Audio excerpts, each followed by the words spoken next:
تو زمین و آسمانوں میں جو کچھ بھی ہے یہ اللہ کی آیات ہیں. تو جب آپ ان آیات کے پیچھے پڑیں گے, پردے کو چاک کریں گے, تو کون سامنے آئے گا؟ ذرا جب اللہ کی آیات تو اللہ ہی کو سامنے آنا پڑے گا نا, اللہ ہی سامنے آئے گا نا. تو یہ ہے قل ہوا اللہ احد.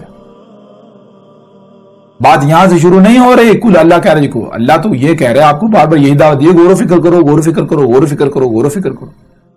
زمین و آسمانوں میں غور و فکر ہو, اپنی ذات میں غور و فکر ہو. جب آپ غور و فکر کریں گے تو آپ یہ کہنے پر مجبور ہو جائیں گے. جب آپ زمین و آسمانوں میں غور و فکر کریں گے, کسی بھی مخلوق میں غور و فکر کریں گے, تو وہ مخلوق آگے دوسری کے ساتھ جڑی ہوئی ہے. جیسے وجود کے اندر اعضاء ایک دوسرے کے ساتھ کنیکٹڈ ہیں, ربط قائم ہے. جیسے مشین کے اندر پرزے ایک دوسرے کے ساتھ ربط قائم ہوتا ہے. ایک پرزے کے پیچھے جائیں گے وہ دوسرے کی طرف لے جائے گا, وہ آگے کی طرف لے جائے گا, وہ اگلی کی طرف لے جائے گا, یہاں تک کہ پوری مشین نہ سامنے آ جائے گی. بالکل اسی طرح جب آپ کسی بھی مخلوق میں غور کریں گے, کسی کے بھی پیچھے پڑیں گے, تو آپ آگے بڑھتے جائیں گے, اور ہوتا ہوتا ایک وقت آئے گا اور ختم ہو جائے گا, پورا وجود سامنے آئے گا. جو وجود سامنے آیا یہ کیا ہے؟ یہ اللہ ہے. اللہ, یہ ہے اللہ.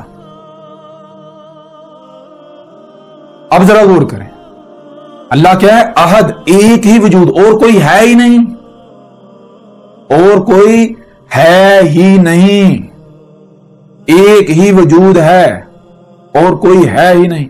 اور جتنے بھی مذاہب ہیں, ہر مذہب کی جو کتابیں ہیں ان کے اندر بھی یہی لکھا ہے. مثال کے طور پر جن کو آپ سکھ کہتے ہیں, ان کی آپ جو ہے مین بنیادی کتاب جو ہے گرو گرنتھ, اسے اٹھا لیں. کہاں سے شروع ہوتی ہے؟ شروع جہاں سے ہوتی ہے, پہلا لفظ کیا ہے؟ پہلا فقرہ ایک اونکار. یعنی یہ جو سورہ اخلاص ہے وہ لکھی ہوئی ہے سکھوں کی مذہبی کتاب کے اندر شروع میں. ایک اونکار. ایک اونکار کا مطلب کیا ہے؟ وہی قل ہوا اللہ احد. ایک اونکار, ایک ہی وجود ہے, اس کے علاوہ کچھ ہے ہی نہیں. ایک ہی وجود ہے اور کچھ ہے ہی نہیں. یہ ہے احد. اب ذرا آپ غور کریں, جب آپ کہتے ہیں کہ کائنات الگ ہے اور اللہ الگ ہے, تو پھر اللہ احد ہوا یا واحد ہوا؟ لسان العرب میں, عربوں کی زبان میں گنتی کہاں سے شروع ہوتی ہے؟ احد سے شروع ہوتی ہے یا واحد سے شروع ہوتی ہے؟ واحد سے. احد سے کیوں شروع نہیں ہوتی؟ احد سے اس لیے شروع ہوتی, جب احد کہیں گے تو احد, اس کے علاوہ کچھ ہے ہی نہیں. نہ آپ آگے جا سکتے ہو نہ پیچھے, ہر طرف حد ہے, وہی ہے بس, اور کچھ ہے ہی نہیں. اور جب واحد کہیں گے تو واحد کا کیا معنی ہے؟ واحد, واو پلس احد. واحد, واو کا معنی اور, احد ایک, تو واحد کے معنی بنیں گے اور ایک. یہ اس لیے عربوں کی زبان میں جو گنتی شروع ہوتی ہے, واحد اسنان ثلاثہ اربع خمسہ, واحد سے شروع ہوتی ہے. واحد کا مطلب کیا ہے؟ واحد کا معنی ہے اور ایک. اور ایک کا مطلب کیا ہے؟ اس ایک کے علاوہ اور بھی ہے, ایک بھی اور بھی ہے. واحد اور ایک. تو جب آپ یہ کہتے ہیں کہ اللہ الگ ہے اور کائنات الگ ہے, تو آپ کیا کہہ رہے ہیں؟ آپ کہہ رہے ہیں کائنات اور اللہ, کائنات اور اللہ ایک. تو اس کا مطلب کیا ہوا؟ اللہ تو واحد ہو گیا, اور ایک واحد. اللہ قرآن میں بار بار کہہ رہے ہیں اللہ احد ہے, احد ہے, احد ہے, احد ہے. آپ کہہ رہے ہیں واحد ہے, واحد ہے, واحد ہے. جب آپ کہتے ہیں اللہ الگ ہے, کائنات الگ ہے, آپ الگ ہیں, اللہ الگ ہے, تو آپ کیا کہہ رہے ہیں؟ آپ تو کہہ رہے ہیں اللہ واحد ہے, آپ اور ایک اللہ, کائنات اور ایک اللہ. اس کو کیا کہیں گے؟ اس کو لسان العرب میں واحد کہیں گے. کہاں قرآن میں واحد لکھا ہوا ہے؟ اللہ کہہ رہے ہیں میں احد ہوں, احد ہوں, احد ہوں. آپ کہہ رہے ہیں نہیں, اللہ واحد ہے, واحد ہے, واحد ہے. احد کا مطلب کیا ہے؟ ایک ہی وجود ہے اور کچھ ہے ہی نہیں. اور آپ کہہ رہے ہیں اللہ واحد ہے. اور ایک, کائنات الگ ہے, اللہ الگ ہے, آسمان الگ ہیں, اللہ الگ ہے. تو جب آسمان الگ ہیں, اللہ الگ ہے, تو کیا ہوا؟ آسمان اور ایک اللہ, اور ایک. عربوں کی زبان میں واحد کہا جائے گا, احد نہیں کہا جائے گا. جب احد کہیں گے تو اس کا مطلب کیا؟ اور کچھ ہے ہی نہیں, ایک ہی وجود ہے. جیسے آپ کا جسم ہے, آپ کی اہمیت اور حیثیت اس وجود کے اندر کیا ہے؟ جیسے آپ کے جسم کے اندر ہاتھ ہیں, زبان ہے, آنکھیں ہیں, کان ہیں. جیسے جسم کے اندر ایک خلیہ ہے, اللہ کے وجود کے اندر یہ زمین بالکل ایسی ہے جیسے آپ کے وجود کے اندر ایک خلیہ ہے. اور آپ کی اللہ کے وجود میں اہمیت اور حیثیت بالکل ایسی جیسے ایک خلیے کے اندر ایک چھوٹی سی مخلوق ہوتی ہے. ذرا غور کریں, ایک خلیہ اس کی کتنا حجم ہوتا ہے. اگر 10 لاکھ خلیے ایک مقام پر رکھے جائیں تو عام انسانی آنکھوں سے نہیں دیکھ سکتی. باریک سی باریک سوئی کی نوک جتنی وہ جگہ گھیرتے ہیں, 10 لاکھ خلیے. اتنا چھوٹا ہوتا ہے خلیہ. اور اس ایک خلیے کے اوپر ذرا غور کریں, ایک مخلوق وہ اگر اپنے ارد گرد دیکھتی ہے تو اس کو کیا نظر آئے گا؟ خلیہ آپ کے وجود میں, اس خلیے کے اوپر جو مخلوق ہے کیا وہ الگ ہے اور آپ الگ ہیں؟ نہیں. اور جب وہ مخلوق اپنے ارد گرد دیکھے گی اس کو کیا نظر آئے گا؟ کیا آپ کے علاوہ کچھ اور نظر آئے گا؟ آپ ہی کا وجود نظر آئے گا یا نہیں؟ بالکل اسی طرح آپ اللہ کے وجود میں, یہ جو زمین ہے یہ ایک خلیہ ہے, اس خلیے کے آپ نیوکلیس ہیں, آپ ایک مخلوق. اور جب آپ اپنے ارد گرد دیکھتے ہیں تو آپ کو جو کچھ بھی نظر آتا ہے یہ اللہ ہی کا وجود نظر آتا ہے اور کچھ نظر نہیں آتا. اور وہ وجود کتنا بڑا ہے یہ آنکھیں ادراک نہیں کر سکتی. اس کا آنکھیں جو ہیں یہ ادراک نہیں کر سکتی, آنکھوں کی رینج کے اندر وہ وجود نہیں آ سکتا. ہاں وہ وجود جو ہے جو کچھ بھی آپ کو نظر آ رہا ہے اس کا ادراک کر رہے ہیں, اسی کے اندر آ رہا ہے. تو یہ ہے جب آپ یہ کہتے ہیں کائنات الگ ہے اللہ الگ ہے, تو اس کا مطلب کیا ہے؟ اس کا مطلب یہ ہے آپ اپنی زبان سے یہ دعویٰ کر رہے ہیں کہ اللہ احد نہیں, اللہ واحد ہے. اور پھر آگے بڑھیں, اگلی آیت کیا ہے؟ اللہ ہے الصمد. اللہ کیا ہے؟ اللہ صمد ہے, الصمد ہے. صمد کے معنی کیا ہے؟ صمد کہتے ہیں مثال کے طور پر اگر آپ کچھ بھی کرتے ہیں تو اس میں کوئی دوسرا ہے ہی نہیں, کسی دوسرے کا کوئی کنٹریبیوشن ہے ہی نہیں, آپ کو کسی دوسرے کی ضرورت پڑتی ہی نہیں ہے. اگر آپ نے کوئی کام کیا تو وہ بھی آپ خود ہیں, جس سے کیا وہ بھی خود, جو کرنے والا وہ بھی خود. یہ ہے الصمد. آپ ذرا غور کریں کہ اللہ الگ ہے کائنات الگ ہے, تو کائنات بنانے کے لیے اللہ کائنات کا محتاج ہوا یا نہیں؟ اللہ صمد کیسے ہو سکتا ہے؟ اگر اللہ جو ہے دیکھیں جی اللہ کائنات الگ ہے, اللہ الگ ہے اور اللہ بارشیں برسا رہا ہے, تو میں آپ کو کہتا ہوں کہ اگر سمندر کو ہٹا دیں, پانی کو ہٹا دیں, ہواؤں کو ہٹا دیں تو اللہ بارش برسا سکتا ہے؟ پھر ممکن ہی نہیں ہے. اللہ تو پھر محتاج, اس کا مطلب اللہ تو محتاج ہو گیا سمندروں کا. اگر سمندر الگ ہیں اللہ الگ ہے, ہوائیں الگ ہیں اللہ الگ ہے, تو اس کا مطلب پھر کیا؟ اللہ تو بارش برسانے کے لیے سمندروں کا محتاج, پانی کا محتاج, ہواؤں کا محتاج, فضا کا محتاج. سمد تو نہ ہوا پھر. اللہ کیا؟ اللہ ہے اللہ الصمد, اللہ صمد ہے. صمد کا مطلب کیا ہے؟ صمد کسے کہتے ہیں؟ الصمد ہونے کے لیے سب سے پہلی شرط ہے ایک ہی وجود کا ہونا, بس کوئی دوسرا ہے ہی نہیں. جو کچھ ہے ایک ہی وجود ہے. پھر جو خلق ہو رہا ہے وہ بھی خود ہے, کوئی دوسرا ہے ہی نہیں. جس سے خلق کیا جا رہا ہے وہ بھی خود ہے, کوئی دوسرا ہے ہی نہیں. اور جو خلق کر رہا ہے وہ بھی خود ہے, کوئی دوسرا ہے ہی نہیں. یہ ہے اللہ الصمد. اللہ کیا ہے؟ الصمد ہے. یہ جو کچھ بھی نظر آ رہا ہے دیکھو, جو خلق ہو رہا ہے کس سے خلق ہو رہا ہے؟ انرجی ہے جسے لسان عرب میں نور کہتے ہیں. نور سے سب کچھ, نور ہی مختلف شکلوں میں ڈلتا جا رہا ہے. تو ڈالنے والا کون ہے؟ یہی مخلوقات. خالق کے طور پر کون سامنے آئے گا؟ یہی مخلوقات. مثال کے طور پر آپ ایک گندم کے پودے کی مثال ہے, گندم کا پودا اگتا ہے, خلق ہوتا ہے, تو کون خلق کرتا ہے؟ ذرا غور کریں. سمندروں کو ہٹا دیں, ہواؤں کو ہٹا دیں, زمین کو ہٹا دیں, گندم کا پودا خلق ہو سکتا ہے؟ نہیں. جب آپ گندم کے پودے میں کسی بھی فصل, کسی درخت کی خلق میں غور کریں گے تو آپ کے سامنے کون آئے گا؟ یہی زمین آئے گی, مخلوقات آئیں گی, سمندر آئے گا, ہوائیں آئیں گی, فضا آئے گی. یہی مخلوقات آپ کے سامنے آئیں گے جس سے خلق ہو رہا ہے. یہی میٹیریل, یہی مخلوقات. آپ مخلوقات کا مجموعہ خالق کی صورت میں آپ کے سامنے آئے گا. خالق بھی مخلوقات جو خلق ہو رہے ہیں, یعنی کہ یہی وہی ذات ہی آپ کو ہر صورت نظر آئے گی. آپ اپنی ہی تخلیق میں غور کریں, آپ کی تخلیق کیسے ہوئی. آپ کی تخلیق کے پیچھے یہی مخلوقات سامنے آئیں گی خالق کے طور پر. تو یہ ہے اللہ الصمد. الصمد کے معنی کیا ہیں؟ الصمد کے لیے سب سے پہلی شرط ایک ہی وجود کا ہونا, اس کے علاوہ کچھ ہے ہی نہیں. دوسری بات کہ جو خلق ہو رہا ہے وہ بھی خود ہے, جو خلق کر رہا ہے وہ بھی خود ہے, جس سے خلق کیا جا رہا ہے وہ بھی خود ہے, کوئی دوسرا ہے ہی نہیں. یہ ہے اللہ الصمد. اور اگلی آیت دیکھیں, لم یلد ولم یولد. لم یلد, لم ہرگز نہیں, بالکل نہیں. کیا نہیں؟ یلد.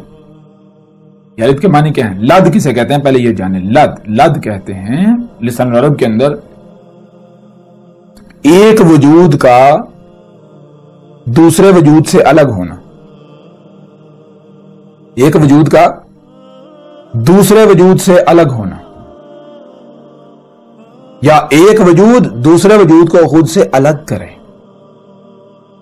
ایک وجود دوسرے وجود سے الگ ہو، اس کو کہتے ہیں لد۔ تو یلد کیا ہے؟ یالد یعنی لم یلد، ہرگز یلد نہیں۔ کیا یلد کا مطلب کیا ہے؟ کہ اس اللہ ایسا ہرگز نہیں، اس نے ہرگز ایسے نہیں کیا کہ اس نے خود سے ایک دوسرا وجود الگ کر دیا ہو، اس نے کوئی دوسرا وجود الگ کیا ہو، ایسا ہے ہی نہیں، ایک ہی ہے بس۔ ایسا نہیں ہے کہ اس نے ایک وجود الگ وجود بنا دیا، نہیں۔ یہ کس کی نفی کی جا رہی ہے؟ یہ اسی کی نفی کی جا رہی ہے۔ مثال آپ کسی سے پوچھتے ہیں اللہ کیا ہے، کہتے ہیں کائنات الگ، اللہ الگ۔ تو کائنات کو کس نے الگ کیا؟ کہتے ہیں کائنات کو اللہ نے پیدا کیا۔ پھر مطلب کیا ہوا؟ کون وجود میں لے کر آیا کائنات کو؟ اللہ۔ تو یہ یلد ہو گیا یا نہیں؟ جب کائنات الگ سے ایک وجود ہے اور اللہ وجود میں لے کر آیا تو اس کو لسان العرب کے اندر، عربوں کی زبان میں یلد کہتے ہیں۔ اللہ نے کائنات کو ایک الگ وجود دیا، یہ ہے الگ وجود آنا، یلد۔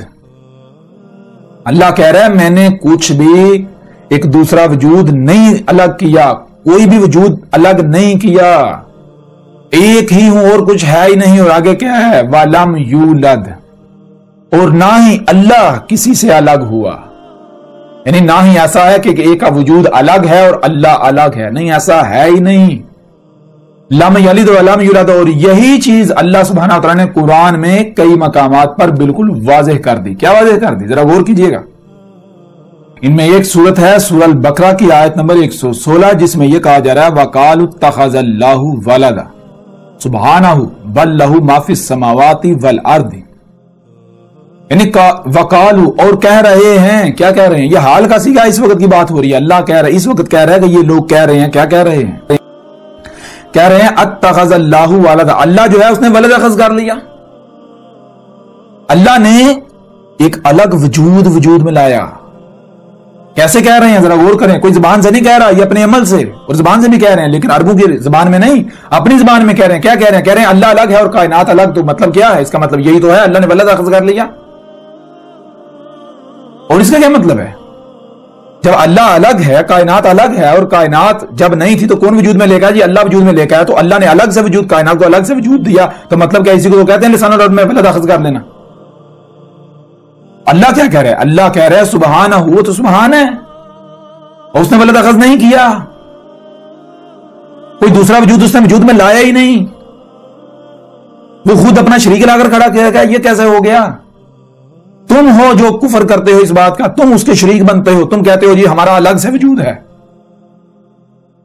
اللہ نے ولد اخذ نہیں کیا، اللہ نے کوئی دوسرا وجود میں نہیں لایا، وہ ایک ہی وجود ہے، ایک ہی ذات ہے، اس کے علاوہ کچھ ہے ہی نہیں۔ اور دیکھیں آج دن رات زبان سے نہیں کہا جا رہا اللہ الگ کائنات الگ، اللہ الگ کائنات الگ، اللہ الگ کائنات الگ، جس کا مطلب کیا؟ کائنات اور اللہ، ایک تو اللہ احد نہیں، واحد ہے، دوسرا اس نے ولد اخذ کر لیا، کائنات کو اللہ وجود میں لے کر آیا۔ تو اگر کائنات الگ وجود ہے تو اللہ نے دیکھا نا، ایک اللہ ہو گیا، ایک الگ وجود کائنات، تیسرے تو کہتے ہیں ولد۔ تو یہ ہے اللہ سبحانہ وتعالی نے سورہ البقرہ کی آیت نمبر 116 میں اس بات کی نفی کری، اور آگے اللہ کہہ رہا ہے بل لہو ما فی السماوات والارض، بلکہ حقیقت کیا ہے؟ حقیقت یہ ہے لاہو اسی کا ہے، ما فی السماوات والارض، جو کچھ بھی آسمانوں میں اور جو زمین میں اسی کا ہے۔ کیسے؟ جیسے مثال کے طور آپ کہتے ہیں کہ دیکھیں یہ ہاتھ، پاؤں، ٹانگیں، ناک، کان، یہ کس کا ہے؟ جی میرا ہے۔ یہ ناک کس کا ہے؟ میرا ہے۔ ہاتھ کس کے ہیں؟ میرے ہیں۔ تو آپ یہ ہاتھ کس کے لیے کام کریں گے؟ اپنے وجود کے لیے۔ تو یہ اللہ کہہ رہا ہے، اللہ کہہ رہا ہے یہ زمین و آسمان میں جو کچھ ہے اسی کا ہے، یہ اسی کا وجود ہے۔ اور کس صورت میں اس کا وجود ہے اور کس صورت میں اس کا وجود نہیں ہے؟ شریک ہوگا۔ جیسے آپ کے ہاتھ ہیں، اگر آپ کے ہاتھ آپ ہی کے غلام ہیں، اپنے وجود کے لیے کام کرتے ہیں، تو یہ ہاتھوں کا کام کرنا آپ کا کام کرنا، آپ ہیں، آپ کا کام ہے۔ اور اگر یہ ہاتھ کسی اور کی بات مانتے ہیں تو وہ کام آپ کا کرنا نہیں، وہ دوسرے کا کام کرنا، یہ ہے شریک۔ ہاتھ شریک بن جائیں گے۔ ہاتھ وہ نہیں کر رہے جو آپ کہہ رہے ہیں، ہاتھ اپنی من مانی، اپنی مرضی کر رہے ہیں، کسی دوسرے کی مان رہے ہیں۔ تو یہ ہے اگر کوئی بھی اللہ کا یعنی کہ پتہ چل گیا اللہ کیا ہے، یہی وجود ہے. کوئی اس وجود کے اندر اپنے مقام پر رہتا ہے تو وہی ذات ہے، وہ اسی کا عضو ہے، وہ اسی کا حصہ ہے، اسی کی آیت ہے. اور اگر کوئی یہ کہتا ہے کہ اللہ الگ ہوں، میں الگ ہوں، اور کائنات میں وہ اللہ کے وجود میں چھیڑ چھاڑ کرتا ہے تو وہ اللہ کا شریک بن رہا ہے. اللہ نے گھوڑے، گدھے، خچر آپ کی سواری کے ذرائع، آپ کے کھانے پینے کے جو کچھ بھی وہ خلق کرتا ہے، کیسے خلق کرتا ہے ذرا غور کریں، فطرت کیسے وجود میں لاتی ہے. اور اگر آپ اپنا الگ سے وجود کے دعوے دار بن کر اس کی ضد پر اترتے ہیں تو آپ عملی طور پر اس کے شریک بن رہے ہیں. آپ یہ کہہ رہے ہیں تو الگ ہے، ہم الگ ہیں، ہم اپنی مرضیاں کریں گے. یہ ہے، یہ آج ہر کوئی اپنے عمل سے دعویٰ کر رہا ہے کہ اللہ نے ولد اخذ کر لیا، اور یہ اپنے آپ کو دین کے ٹھیکیدار، اللہ کے نمائندہ کہلوانے والے. یہ ایسی جتنی بھی آیات ہیں یہ عیسائیوں کے اوپر فٹ کر دیتے ہیں. قرآن آپ سے خطاب کر رہے ہیں، عیسائیوں سے کر رہا ہے خطاب اس وقت. بہرحال اس طرح آگے بڑھے تو آگے بھی کچھ آیات ہیں ایسے ہی. یہی بات سورہ یونس کی آیت نمبر 68 میں ہے، 68 میں. اس میں قالوا اتخذ اللہ ولدا سبحانہ هو الغنی لہ ما فی السماوات و ما فی الارض. یہاں بھی وہی بات کی گئی. یہ کیا کہ یہ تو یہ کہہ رہے ہیں کہ اللہ نے ولد اخذ کر لیا، اللہ الگ ہے، کائنات الگ ہے، تو اللہ یہ واحد ہو گیا، احد تو نہ ہوا. اللہ کہہ رہا ہے وہ اس سے پاک ہے، اس نے کوئی دوسرا وجود میں نہیں لایا. وہ اپنا ہی شریک بلا تھوڑی کھڑا کرے گا، ایسا کیسے ہو سکتا ہے؟ اگر اللہ الگ ہے، کائنات الگ ہے تو شریک تو ہو گئی. شریک کسے کہتے ہیں؟ شریک تو کہتے ہیں ایک کے ساتھ دوسرا. تو جب کائنات الگ ہے، اللہ الگ ہے تو شریک تو ہو گیا، ولد ہو گیا، شریک ہو گیا، وہ احد ہی نہ رہا، واحد ہو گیا. اسی طرح سورہ الاسراء کی آیت نمبر 111 میں ہے وَقُلِ الْحَمْدُ لِلَّهِ الَّذِي لَمْ يَتَّخِذْ وَلَدًا وَلَمْ يَكُنْ لَهُ شَرِيكٌ فِي الْمُلْكِ وَلَمْ يَكُنْ لَهُ وَلِيٌّ مِنَ الذُّلِّ. تو اس آیت میں بھی بالکل واضح کر دیا گیا وَقُلِ الْحَمْدُ لِلَّهِ، اور کیا کہ اللہ کے لیے ہے ہی حمد. یعنی اللہ زی وہ ذات ہے لم یتخذ ولدا، جس نے ہرگز ولد اخذ نہیں کیا، کوئی دوسرا وجود اس نے وجود میں لایا ہی نہیں. ایک ہی وجود ہے اور اس کے علاوہ کچھ ہے ہی نہیں. ولم یکن لہ شریک، اور کسی کے لیے ایسا ہے ہی نہیں کہ کوئی شریک بنے اس کا، کوئی دوسرا وجود اس کے لیے، کوئی دوسرا یعنی کہ دوسرا وجود ممکن نہیں ہے ہی نہیں. اور اگر کوئی شریک بنے گا تو اسے برداشت نہیں کرے گا. اگر آپ فطرت سے مطابقت نہیں رکھیں گے، فطرت کی ضد بنیں گے تو وہ وجود آپ کو برداشت نہیں کرے گا. کیوں؟ آپ شریک ہونے کے دعوے دار ہیں. اگر آپ اسی کا وجود بنیں گے، اپنا مقام پہچانیں گے، جیسے مشین کے اندر پرزہ ہوتا ہے، اپنے مقام پر فٹ ہو جائے تو وہ مشین ہے، اور اگر اپنے مقام پر فٹ نہیں ہوتا تو وہ مشین کے ساتھ مطابقت نہیں رکھ رہا، اس کے ساتھ ضد بن چکا ہے، تو مشین اسے برداشت نہیں کرے گی. بالکل اس طرح اگر آپ جس مقصد کے لیے آپ کو وجود میں لائے، اگر آپ اسی جو آپ کی لائن ہے اس پر قائم ہو کر اپنے مقصد کو پورا کرتے ہیں تو آپ کا اپنا کوئی وجود ہے ہی نہیں، وہی ایک وجود ہے. آپ کا دیکھنا اسی کا دیکھنا، آپ کا بولنا اسی کا بولنا، آپ کا کام اسی کا کام. اور اگر آپ اس مقام پر قائم نہیں ہوتے، آپ کہتے ہیں میرا الگ وجود ہے، اللہ الگ ہے، تو آپ تو اس کے شریک بن رہے ہیں. تو لہذا شریک کو برداشت کرے گا؟ کبھی بھی برداشت نہیں کرے گا. اس کے لیے ہے ہی حمد. تو جس کے کام میں حمد ہے وہ اس کا وجود ہے، جس کے کام میں حمد نہیں ہے، جس میں حمد نہیں ہے وہ اس کا شریک بن رہا ہے. اب آپ دیکھیں آپ کیا کر رہے ہیں. اس طرح سورہ الکہف کی آیت نمبر 4 میں بھی ہے وَيُنذِرَ الَّذِينَ قَالُوا اتَّخَذَ اللَّهُ وَلَدًا. اور بھی آیات ہیں جیسا کہ سورہ مریم کی آیت نمبر 35 میں بھی ہے. اور یعنی کہ اس کے علاوہ اور بھی کافی ساری آیات ہیں. سورہ الانبیاء کی آیت نمبر 26 بھی ہے. سورہ المومنون کی آیت نمبر 91 بھی ہے. سورہ الفرقان کی آیت نمبر 2 بھی ہے الذی لہ ملک السماوات والارض ولم یتخذ ولدا ولم یکن لہ شریک فی الملک وخلق کل شیء فقدرہ تقدیرا. تو بہرحال جو بات ہم نے کی، جو بات ہم کر رہے تھے وہ یہ ہے کہ اللہ سبحانہ وتعالی نے بالکل واضح کر دیا سورہ اخلاص کی آیت نمبر لم یلد ولم یولد. بھائی نہ تو اس نے کوئی وجود الگ کیا ہے اور نہ ہی وہ کسی سے الگ ہوا ہے. ظاہر بات اگر الگ کرے گا تو احد نہیں رہے گا، واحد ہو جائے گا. ایک وہ جو وجود اس نے وجود میں لایا ہے، ایک وہ خود واحد. اور اگر وہ یعنی کہ وہ کسی سے الگ ہوا ہے تو جس سے الگ ہوا ہے ایک وہ، اور جو الگ ہوا ہے ایک وہ، تو یہ احد نہیں واحد ہو گیا، دو ہو گئے. اللہ کیا کہہ رہا ہے؟ قل ہوا اللہ احد، اور صرف احد نہیں، احد، جب تک جو موجود ہے ایک ہی وجود تو یہ اللہ ہے، تو جو پیچھے ماضی میں چلا جاتا ہے وہ اللہ ہا ہو جاتا ہے، اور جو آگے مستقبل میں آنا ہے وہ اللہ ہی ہوتا ہے، اور جو سرکل چل رہا ہے احدن، ایک ہی وجود جو موجود چل رہا ہے یہ ہے اللہ، اللہ ہے۔ اور آگے دیکھیں ذرا غور کریں، وَلَمْ يَكُنْ لَهُ كُفُوًا أَحَدٌ، یہاں بھی احد، وا اور لم ہرگز نہیں، بالکل نہیں، یکن یہ ہو رہا ہے، ہو جائے، لہو اس کے لیے، کس کے لیے؟ جو بھی یہ دعویٰ کرے کہ میں اللہ ہوں، تو دیکھیں کیا وہ احد ثابت ہوتا ہے؟ ایک ہی وجود ثابت ہوتا ہے۔ مثال کا کوئی بندہ ہے، کوئی شخص ہے، وہ کہتا ہے جی میں اللہ ہوں، تو اس سے پوچھیں کیا تو اللہ ہے؟ اس سے مراد یہ ہے کہ یہ جو 5-6 فٹ کا بشری جسم ہے یہ ہے تو اللہ؟ تو اگر وہ کہے ہاں یہ میں اللہ ہوں، تو دیکھیں وہ احد ثابت ہوتا ہے؟ وہ تو احد ثابت نہیں ہوتا، کیوں؟ وہ واحد ہو جاتا ہے، وہ اور درخت اور چرند اور پرند اور سمندر اور پہاڑ اور زمین اور ستارے اور سیارے، اس طرح جو بھی جسے بھی کوئی بھی کہتا ہے کہ فلاں اللہ ہے، وہ اللہ ہے، تو دیکھیں وہ احد ثابت ہوتا ہے۔ جو احد ثابت ہو جائے وہ اللہ ہے، کیوں؟ اللہ کے علاوہ کوئی احد ثابت ہو گئی نہیں۔ تو یہ وَلَمْ يَكُنْ لَهُ كُفُوًا أَحَدٌ، کسی کے لیے ہے ہی نہیں کہ وہ کفایت کر جائے، احد ہو جائے، احد ثابت ہو جائے۔ جو احد ثابت ہو جائے گا وہی اللہ ہے۔ تو غور کریں، جو بھی اللہ ہونے کا دعویٰ کرے تو دیکھیں وہ احد ثابت ہوتا ہے، اگر تو احد ثابت ہو جائے تو وہ اللہ ہے، اگر احد ثابت نہیں ہوتا تو وہ اللہ نہیں ہے۔ اب آپ کے اوپر یہ بات بالکل کھل کر واضح ہو گئی، اللہ کیا ہے۔ اللہ کوئی کائنات سے الگ اوپر آسمانوں پر چڑھ کر نہیں بیٹھا ہوا۔ یہ عقیدہ نظریہ کن کا تھا؟ ذرا غور کریں، سورہ الجمعہ کی آیت نمبر 2 کو اٹھا لیں، اس کے علاوہ اور بھی آیات ہیں آپ کے سامنے رکھتے ہیں، ان میں اللہ سبحانہ و تعالیٰ کا کیا کہنا ہے۔ سورہ الجمعہ کی آیت نمبر 2 میں اللہ سبحانہ و تعالیٰ کا کیا کہنا ہے؟ هو الذی، ہوا کیا ہے؟ ذرا غور کریں، ہوا دیکھیں کیا جو موجود ہے، اور کرتے جائیں تو جو موجود ہے اور کرتے جائیں، وہ وجود جو ہے، یہ وجود جو ہے یہ کیا؟ الذی، یہی وہ ذات ہے، کون ذات؟ اللہ۔ ہوا الذی، ہوا ہی اللہ کی ذات ہے، اللہ ہے۔ آگے کیا؟ بعث فی الامین رسولا، بیس کیا تھا امین میں ایک رسول، منہم، انہی سے۔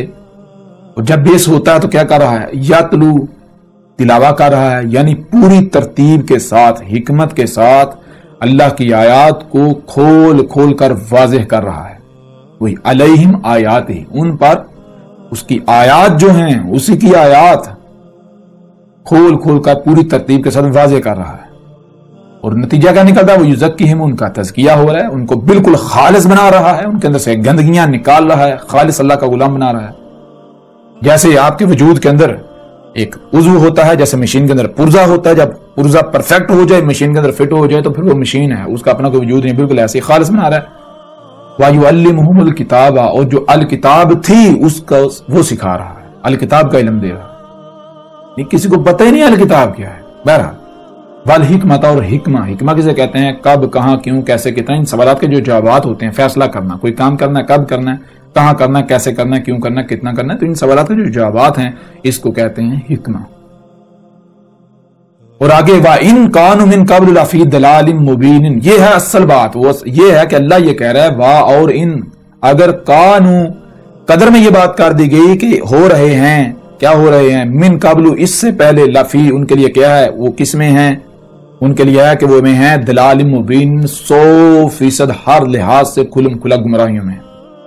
یعنی اللہ سبحانہ و تعالیٰ نے اس آیت کے آخر میں بالکل واضح کر دیا، اپنا قانون بیان کر دیا کہ جب دنیا میں جو امیین ہیں وہ 100% ضلال مبین میں ہوتے ہیں، گمراہیوں میں ہوتے ہیں، نور کی ایک کرن بھی نہیں ہوتی، اس وقت ہوا یہی جو فطرت ہے یہ اپنا نمائندہ کھڑا کرتی ہے، رسول کھڑا کرتی ہے، بیس کرتی ہے اس وقت۔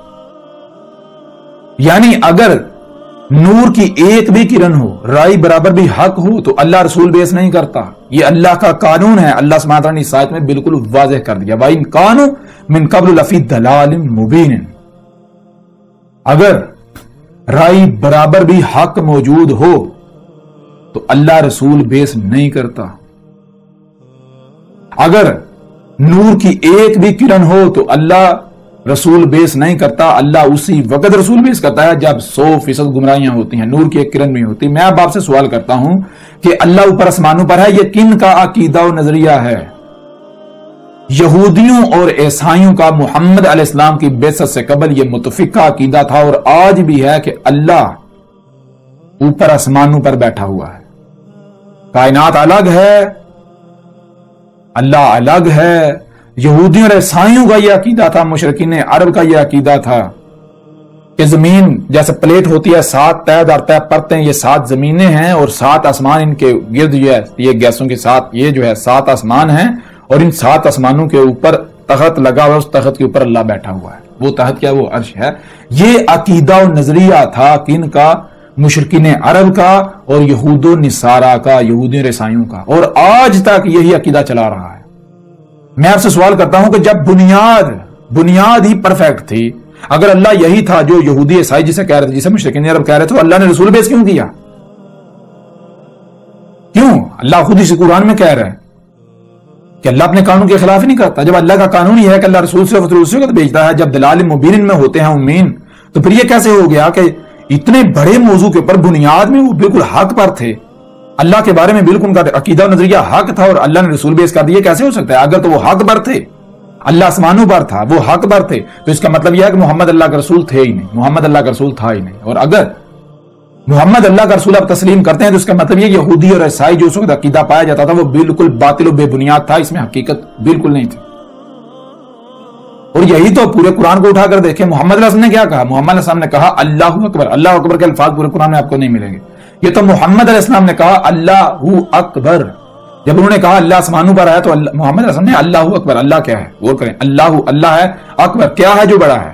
دیکھو تم کہہ رہے ہو اللہ آسمانوں پر ہے، تو اگر اللہ آسمانوں پر ہے تو آسمان بڑے ہوئے یا اللہ؟ اور آسمان الگ ہے اور اللہ الگ ہے، تو اس کا مطلب کہ اللہ نے ولد اخذ کر لیا، وہ احد ہی نہ ہوا، وہ تو واحد ہو گیا۔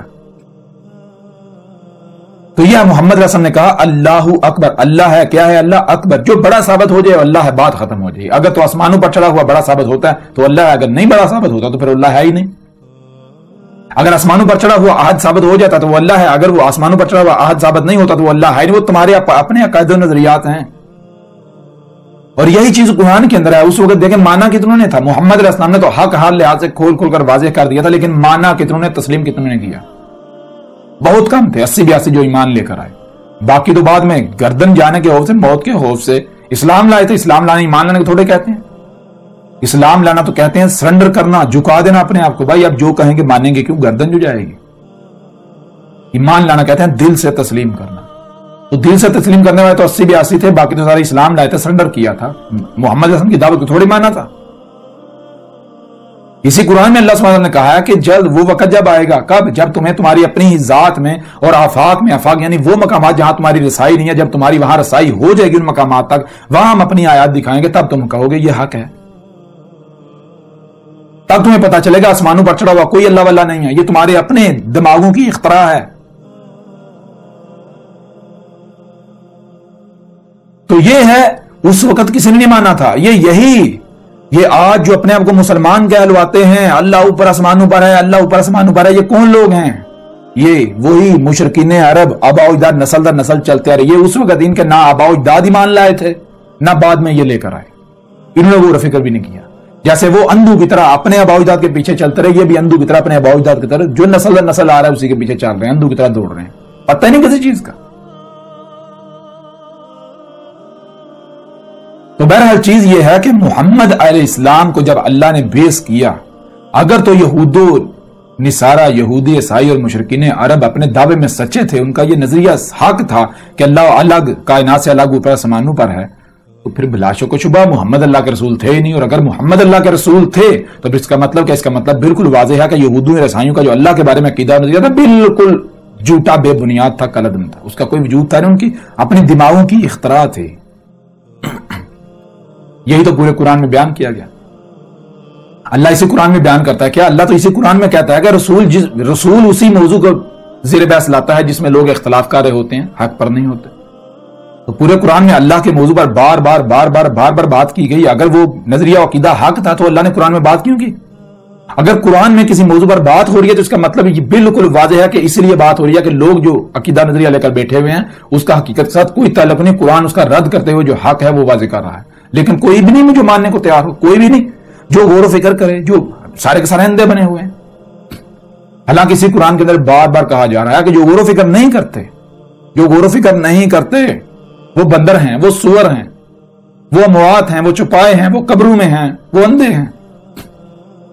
اس کے باوجود بھی کسی کو فرق نہیں پڑتا۔ بہرحال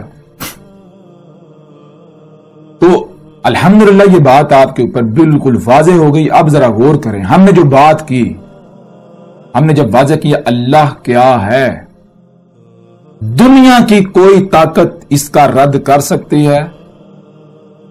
اب ذرا غور کریں، جب جو کچھ بھی نظر آ رہا ہے یہ اللہ ہی کا وجود ہے، تو جو چھیڑ چھاڑ کر رہے ہیں پہاڑوں میں، زمین میں، موسموں میں، یہ چھیڑ چھاڑ کس کے ساتھ ہو رہی ہے؟ کیا یہ اللہ کی آیات نہیں ہے؟ یہ اللہ کے ساتھ دشمنی نہیں کی جا رہی؟ یہی تو پورے قرآن میں بار بار کہا گیا کہ یہ جو تم اللہ کی آیات کے ساتھ چھیڑ چھاڑ کر رہے ہو، ان کا کذب کر رہے ہو، پہلی قوم نے بھی یہی کیا، یہ اللہ سے دشمنی کر رہے ہو۔ عقل کیندو اللہ تھا، یہ اللہ ہے، بچو اس سے۔ تم اللہ سے دشمنی کر رہے ہو، بچو۔ لیکن کوئی بھی نہیں، یہ ہے نہیں جو سننے کو تیار ہو۔ اب ذرا غور کریں، ہم نے جب اللہ کیا ہے واضح کر دیا تو یہی بات سورہ الحدید میں دیکھیں۔ سورہ الحدید میں کیا ہے؟